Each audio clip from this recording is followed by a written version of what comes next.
Merry Christmas, my good friends. This is another shocker du jour, and I'm afraid it will be probably offensive to some people. It's not meant to be that. It's meant to be a discussion, strictly a discussion of what the ancient texts say, and I mean all of them, right from the beginning as far as back as we can go up till now. And what people believe and they don't believe, and I don't care what you believe or don't believe, but a lot of people have beliefs rooted in what they have been told to believe. And I mean literally told to believe. And I get this every day. I say, well, you know, I'm looking at these Gnostic texts, and, you know, they're talking about actually words that Jesus apparently said and were written down in these Gnostic texts, and you know, they were just discovered in 1945, and they had been buried since approximately the time Jesus was here, so they're not messed around with, and some of them are very complete, as is the Gospel of Thomas, and there's just 3 or 4 or 5 phases in there, phrases that I want to say, and that points to me that there's some validity there. When I see something that supports something else, I have to investigate it. And as I did, I started seeing more and more understanding of what Jesus' words really were. And it validates virtually everything that we have thought about him. That doesn't mean everything we thought about history and what is in the Bible. The stuff that's in the Bible, I think, and this is my own opinion only, my own theory, I think it's just cleaned up what is in the Gnostic texts and in Apollodorus, in the mythology, the giants, the dragons, the monsters. There were giants in the earth in those days. Those were the titans. They made up the earth. They were literally the creatures that were the foundation of the earth. There were giants in the earth in those days. And it talks about let there be light. Of course, there was giants after that, because it says there was giants in the earth in those days. And then after that, when the sons of God, which they were just huge, gigantic things, but they could shrink themselves down. They could just say, okay, I don't want to be gigantic like I normally am, and now I'm the size of a human being. I go down there and have sex. Now they had kids, and they grew up miles and miles tall. And Enoch reported this, Jubilees. I think the Colburn Bible had all the same accounts. And the Colburn Bible starts right off saying the earth was boiled and the oceans were boiled and everything was destroyed, and that was the Great Flood. So it depends on where you start in history as to what you get to. But the Romans and the Greeks is where I'm going back to, because they were early in the BC era. Hesiod, however you want to pronounce his name, was basically the first writer that documented stuff after the Great Flood. And apparently Zeus, who is Jupiter, sent his daughters down to, I think it was Mount Helicon, where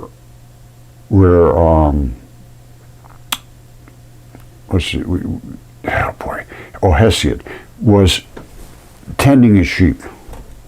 And all of a sudden they show up and they say, you're going to write a story of our father who is God, Zeus, Jupiter, and the historic accounts. And he said, I can't write. And he said, oh yeah, you're going to write. And they made him write, and he wrote, I mean, unbelievable amount of text. And he documented everybody's name and who was the daughter of who and who was the son of who and who was the father and who killed who and who. And I mean right down the line, all the way down to Typhon, the Ares, the gods, the war in the heaven, the 100-handers, the Cyclopses, Hercules. All of that stuff was in his, that's where all these myths came from Hesiod, who wrote them because the daughters of Zeus, who was God to the inhabitants at that time. Now, was he the real God? Because nobody knows who the real God is. They say, who's God? Well, nobody knows. So I go right back to the original, earliest text where they said they knew who God was, and Jesus supported those texts with some statements in the Gnostic text, which we're going to go into now. And I'm going to start off by giving you some real shockers, and that Jesus supports what I have discovered and what was written long ago. Let there be light. Think about that statement. Okay, my friends, this is beyond shocker du jour. This is, whew. What am I going to be talking about today? I'm going to be talking about Christmas, because Merry Christmas to you, as we call it. Christmas, a holiday of festive cheer and so forth, and gift giving, and, you know, family interactions and all that. Well, when did Christmas start, first of all? Here's my problem. Let me just go back to the beginning. I need to know the origin of things. I'm not a good acceptor of things just thrown at me. Like, here, every Christmas you give gifts and you're waiting to see if Santa Claus comes. Well, that's nice. It's good tradition. I have no problem with that. But why? Where did that start from? Well, it's because of Christ. And I said, ooh, can you explain that to me? I said, yeah, well, Christ was born on Christmas Day in a manger and da da da. And I said, well, that could be. And who found out that date? I mean, is it recorded somewhere? I mean, apparently none of this is locked in stone as the things that I have that are locked in stone. So I want to see what everybody said over the course of thousands of years. Stories come, they go, they change. Every day I get the same story about a different outcome about everything. I mean, it's just unbelievable how much controversy there is in the conclusions that are made. And I've seen virtually none of them end up being correct. I'm not kidding you. Take it from the guy, here he goes again. Oh, maybe. But as far as I'm concerned, I can show evidence that very, very few things that we have been taught are correct. Now, how many times have they been revised? Where did they start? Well, let's go with Christmas, because Christmas points to God. That's what I've been looking for, is God. I think I finally found the answers. And they're in the things that we've been denied to examine. The things that they say, don't look at that, don't you look at that, it'll confuse you, it'll ruin your mind. Don't think about that. Only think about the things we tell you to think about. And that has been throughout history. And they write all these things in the ancient texts about how there was false prophets. They told you things that only endorsed what they wanted to have said, only endorsed their ideas. All right, they were false prophets. They said, oh, this is what's going to happen. You watch out. If you do this, so they controlled people by prophesizing that if you do this, you're going to get boils and scourges, and your cattle will die, and your whatever. And they were false prophets. And they say, this is exactly the words, I believe. It says there were false prophets in those days, or in these days. And there will be false teachers among you, and their destruction does not sleep. Now, are these teachers trying to be false? At one time I said, no, they're just confused. They bought into the whole story of, you know, academia, which they force you to say it, and if you don't say it, you're out to the sides, and then you have a hard time making a living, especially after you paid them a ton of money, and then said, no, I don't believe the things you say. Then they say, no, this guy's crazy, and they keep your money, and they fail you and tell everybody you're not intelligent. So that does not work. I am outside that realm. I don't care what they say about me, because it doesn't bother me. Nobody can fire me. So I'm saying what I think is true. Now, again, let's start with the whole premise of this thing is, where did Christmas start from? And who is God? These are the things I want to know. Is Christ for real? Did he do these kind of things they say he did? I can't prove any of that stuff.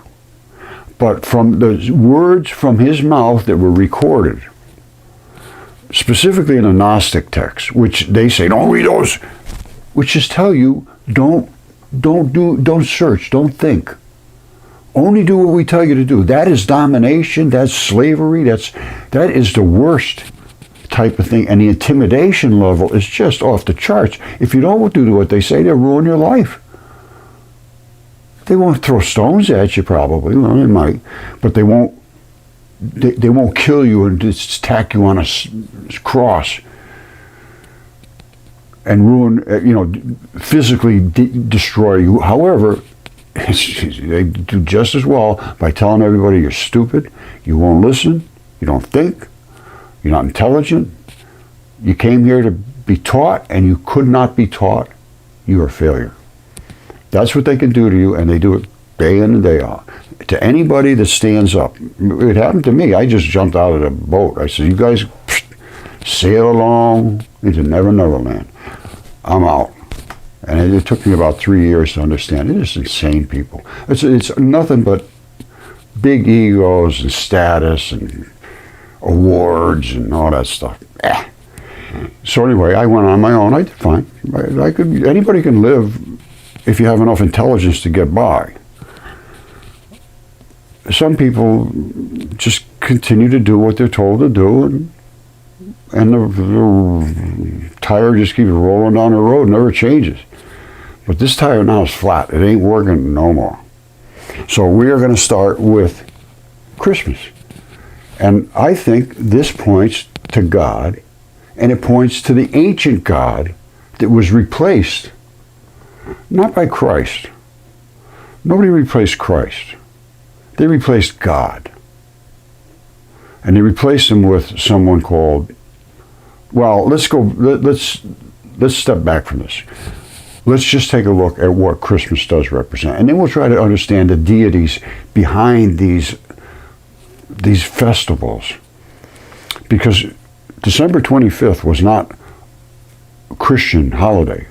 It was to celebrate Sol Victus, or whatever it is. We're going to talk in a second. Let's go. Okay, as I told you before, there's several different sayings I want you to see here.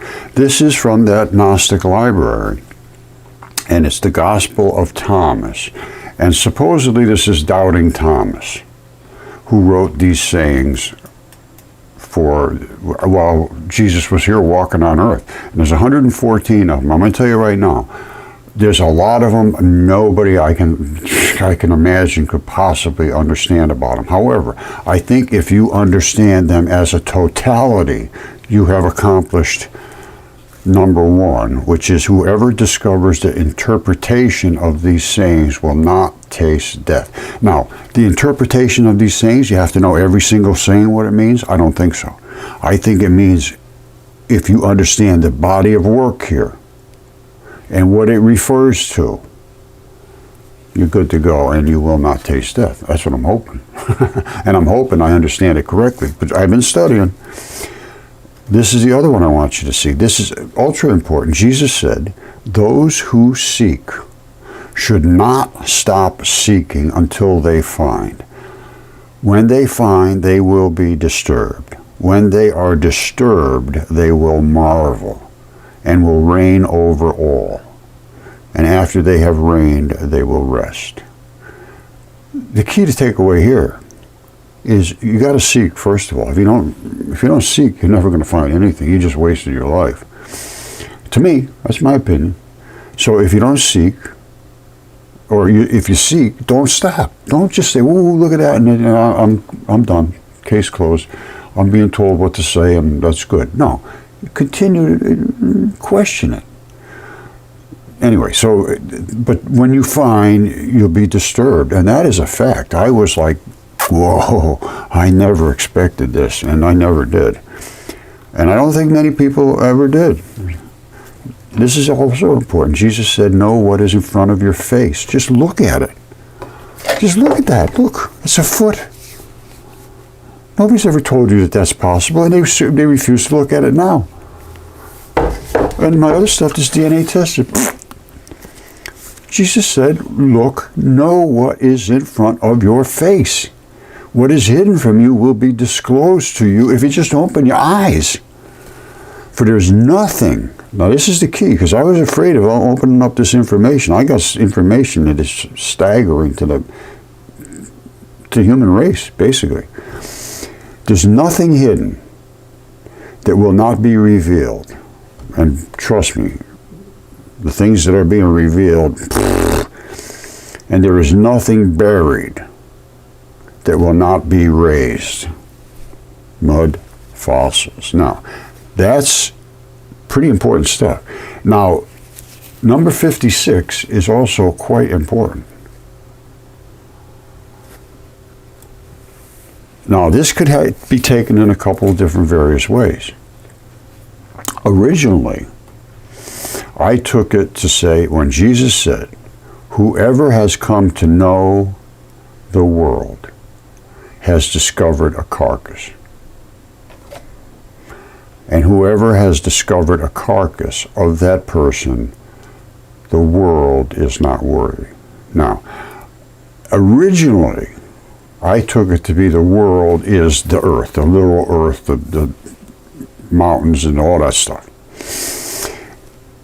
But it is a carcass. It's all nothing but dead creatures. It's nothing but biology. So whatever is here is a carcass of something. And I think it's dead. I'm just not sure. But I think if you looked at it as the earth, it could be considered a carcass. Now, if you looked at the world as the world, meaning the society of the world, yes, that's a carcass too. It's dead inside. As far as I'm concerned, I see nothing but deadheads. And if you discover this carcass, you realize these are just all people just walking around like zombies. They have no idea what they're doing. And they're just trusting what's being told to them and absorbing it. And they have to, because they're sort of intimidated to absorb it. If they don't, they ruin their lives, which is the Pharisee. And now it's called academia.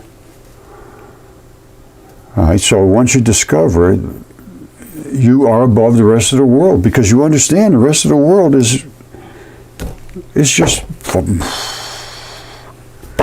like a rock rolling down a hill. It just keeps rolling. Doesn't matter what happens.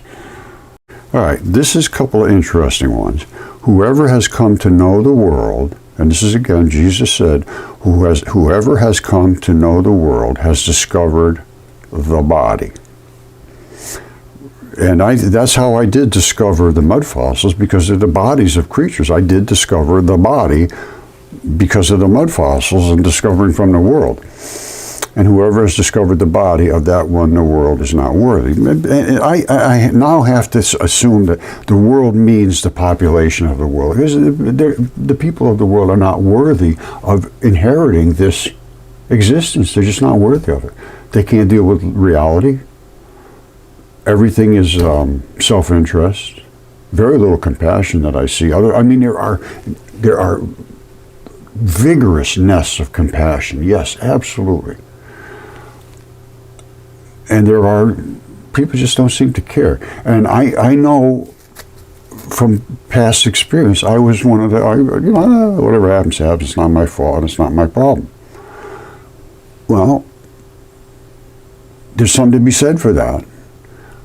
But somehow we have to make people aware of what our past was, because if all this stuff is true in these Gnostic texts, or even a tenth of it is true, we got some serious thinking to do about eternity. It's just, people don't think about it. And I had some discussions yesterday, as a matter of fact, with people about what they, I sort of just eased into it. What are you... Eternity's a crazy thing, isn't it? What would you... Do you think there's an eternity? Who could? Who knows? Nobody knows. And I have to agree with that. That doesn't mean you don't think about it. Anyway. So I found the body because of the mud fossils. Now listen to this one. 80 images. Okay, here we go. Well, first of all, Jesus said, whoever is near me is near the fire. Whoever is far from me is far from the Father's kingdom. Well, I got singe marks all over me, so I hope I'm close to Jesus. But anyway, Jesus said images. Now listen to this really careful, because the next thing I'm going to talk about is light. Images are visible to people. We can see images all over. But the light within them is hidden. You don't see the light, but light is in these images. You don't see it. We saw it.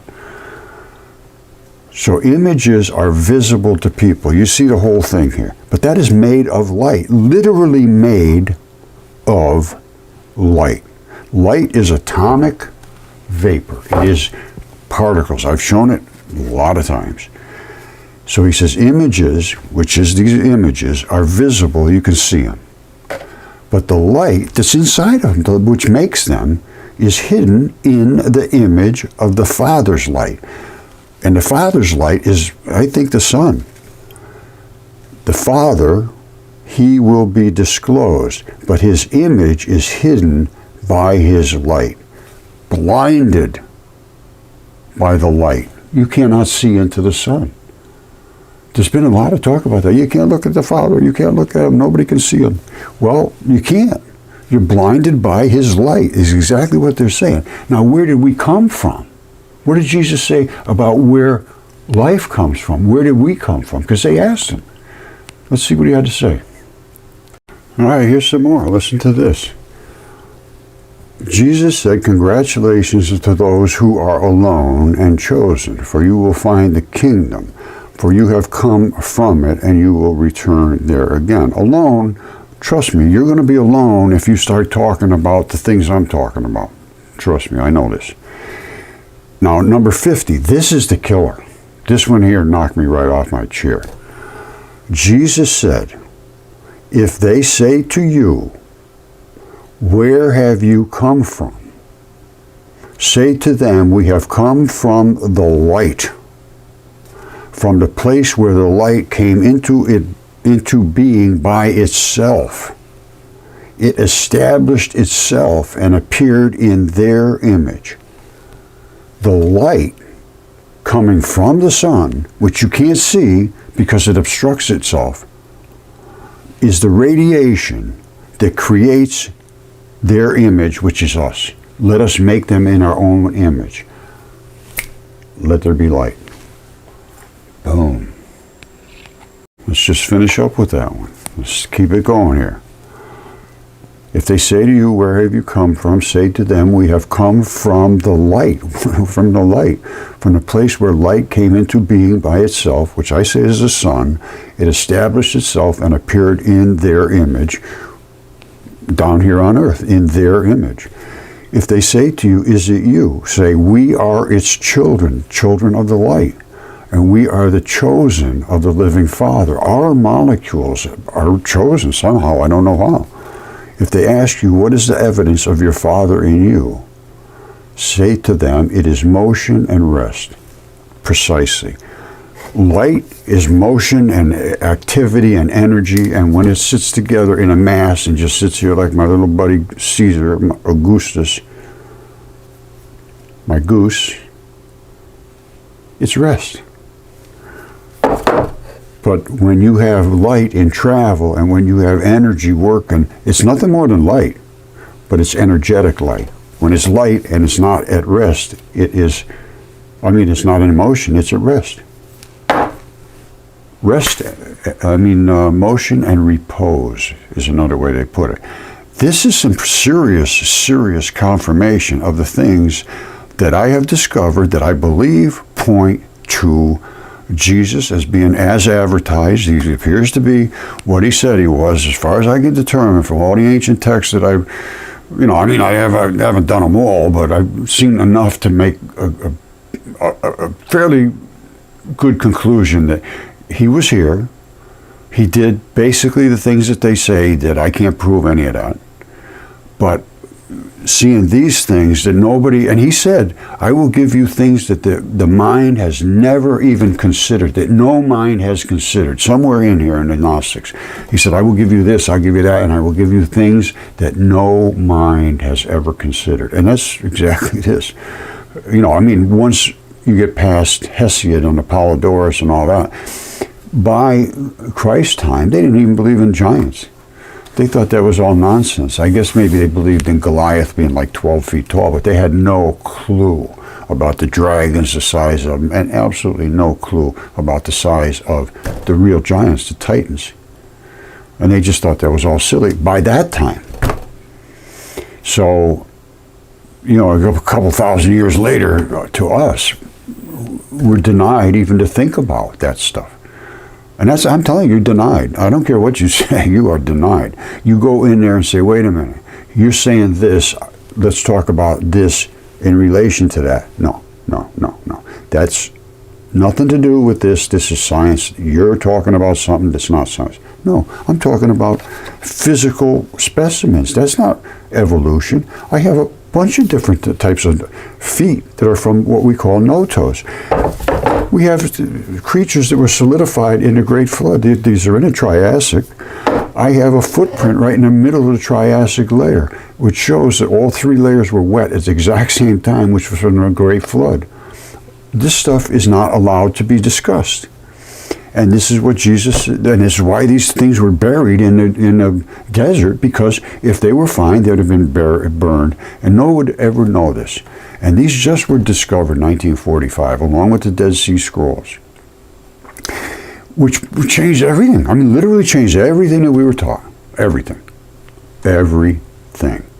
And they have still been, and if you, the mainstream church, when you mention Gnostics, whew, boy, the hair goes up.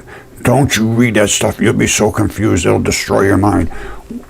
Jesus said seek. Well, of course, he said it in the Gnostic text, but I think Jesus would agree with the fact that you should think about things. Would he say don't think about something? Just take somebody's word for it? Don't worry about it, whatever they say. I don't think so. Especially when these things confirm the physical evidence that I've shown. And the sun illuminates itself where the light comes of its own accord. It just does it. You don't have to go up there and turn a switch or. And why does it do it? Because it's scrubbing through the universe, through all the other particles in front of it, and heating it up like a torch. So the sun itself is only 10,000 degrees, where the atmosphere of the sun and the particles that are being released scrub the universe. It charges it up to millions of degrees, and those particles come flying down at us from the corona. Some of them come slow, some of them come fast. And the moon just vibrates them back, so you get a much less color. But the whole universe is completely, 100%, totally, everything, everywhere is saturated with the particles of life, which are the sun, which are the atomic vapor coming out of the sun. And they build together and create the visible, but the light within them is unseen. Exactly what it says is in these texts. You have to be able to really read these and think. It's all in there, but boy, I'm telling you, it's hard to dig out. You know, there is so much in this Gnostic text that is just over the top and very, very difficult to interpret. But that's what the research is all about. We want to look into, I really want to do the secret book of John. And then, of course, the Gospel of Truth and the Apocryphon of John, the secret book of John. That's going to be very, very, very, very shocking. And I mean to a zichor. Now, let's, this is fabulous that they're keeping this Gnostic text on some kind of a library. Because all of this stuff would have been lost. And this is an overview. I think I've shown this a few times because we want to understand the origin of the world. What's going on? The writings of creative and the redemptive mythology. It's not mythology. This was what they were writing, but they had to clean it up a little bit. This isn't even the crazy stuff that I'm discovering, like these dragons thousands of miles long. The earth is just a gigantic bunch of creatures. And the Ovid wrote about the gods, which are these gods, could turn people into anything they wanted. It's called Metamorphosis, his book. You want to read that. And that it starts right off by saying, I'm here to tell you about the landscape of the earth is constructed of creatures' bodies. It's exactly what it says. And then it goes on to say that they were normally, by way of violence, they were turned into the landscape. And then it also goes on to say that's what you call a metamorphosis from a human being into a mountain. Well, it's like a metamorphosis of a butterfly from a cocoon. And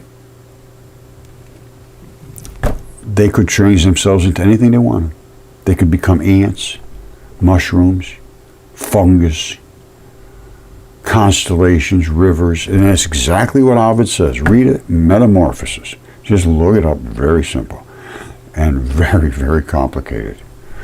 They could do anything they wanted. They could turn themselves into other sexes. They could make themselves from planets down into the size of people and come down and have sex with the women. That's what they did. That's what these gods were. These were the little g gods. They were all over the place. And they got together and said, you know, there's 200 of us out of the 600. What's he going to do? What's the big guy going to do? Well, I'm not sure how it's going to end up. But there's so much talking to do about this, because you go back to 800 BC. Apparently, Zeus, Jupiter, was in control of the solar system, and he more than likely still could very well be. These are things I don't know. I'm not telling you to think about this or think about, well, I'm telling you to think if you want. It's up to you. I couldn't care less at this point. People have their own way of thinking.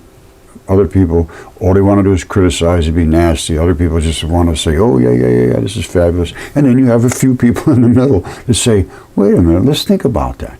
Now, I think about things that I can see, visibly see and think about and know about. Even if it said in the ancient text, it might have said somewhere that there was 4 corners to the earth and stuff. That doesn't mean the earth is square or whatever. You can see from the space station. So don't start with that, because it just makes us look like idiots to be talking about these literally insane things, yes. But more insanity is to say that there's no such thing as a space station, there's no more rockets, everything's cartoons, people are trying to fake everybody into thinking that there's space. And please, that makes this look silly. All right, this is a very, very serious discussion, and it will be a discussion, and it will carry on for a long time, because we've never been able to discuss any of this before. It's never been, you couldn't discuss it around other people. You just had to talk about it in your own mind. And I've done that for a very long time. I'm done doing it in my own mind. Now it's on the table, leave it on the table, sweep it off. Sup to you.